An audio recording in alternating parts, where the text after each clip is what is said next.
Bonjour à tous et bienvenue à vous à ce point de l'actualité.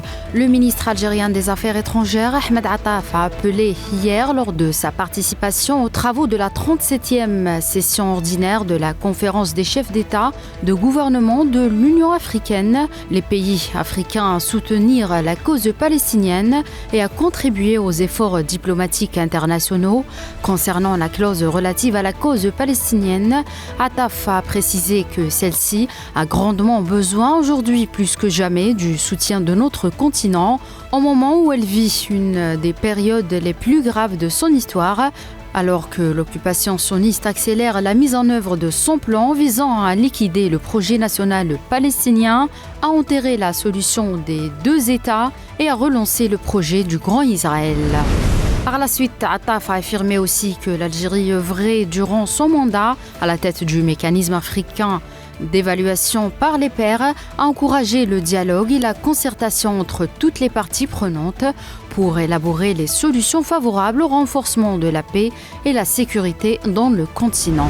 En Palestine, des dizaines de Palestiniens sont tombés en martyrs et d'autres ont été blessés ce lundi lors des bombardements menés par l'occupant sioniste visant la bande de Gaza. Pour le 136e jour consécutif, les avions de combat de l'occupant sioniste ont bombardé au moins 3 maisons dans le quartier d'El Zaytoun.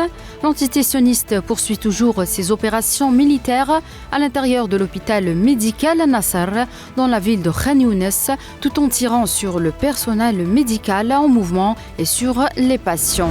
La Cour internationale de justice a entamé ce lundi les audiences publiques consacrées à la demande d'avis consultatif sur les conséquences juridiques découlant des politiques et des pratiques de l'entité sioniste en Palestine occupée. 55 États dans la Palestine présentent à cette occasion leurs arguments et participent aux procédures orales devant la Cour, ainsi que 3 organisations internationales pendant une demi-heure par État jusqu'à lundi prochain. La CIG examinera également au cours de cette session les effets juridiques causés par la violation sioniste du droit du peuple palestinien à l'autodétermination et l'occupation des territoires palestiniens depuis 1967. Le porte-parole du ministère iranien des Affaires étrangères, Nasser Al-Kanani, a dénoncé le Sénat des États-Unis pour avoir approuvé un programme d'aide à l'entité sioniste de 14 milliards de dollars américains qui, selon lui, permettra de nouveaux massacres sionistes dans la bande de Gaza.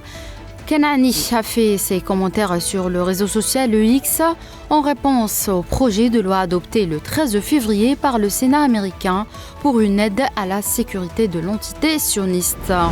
Et pour la fin, au moins 8 combattants séparatistes ont été tués lors d'une offensive militaire dans la région anglophone du sud-ouest du Cameroun, ont indiqué des sources locales et de sécurité. Les raids ont été menés de vendredi à samedi et dimanche dans la localité d'Ayukaba de la région. C'est la fin de ce point de l'actualité. Merci de l'avoir suivi.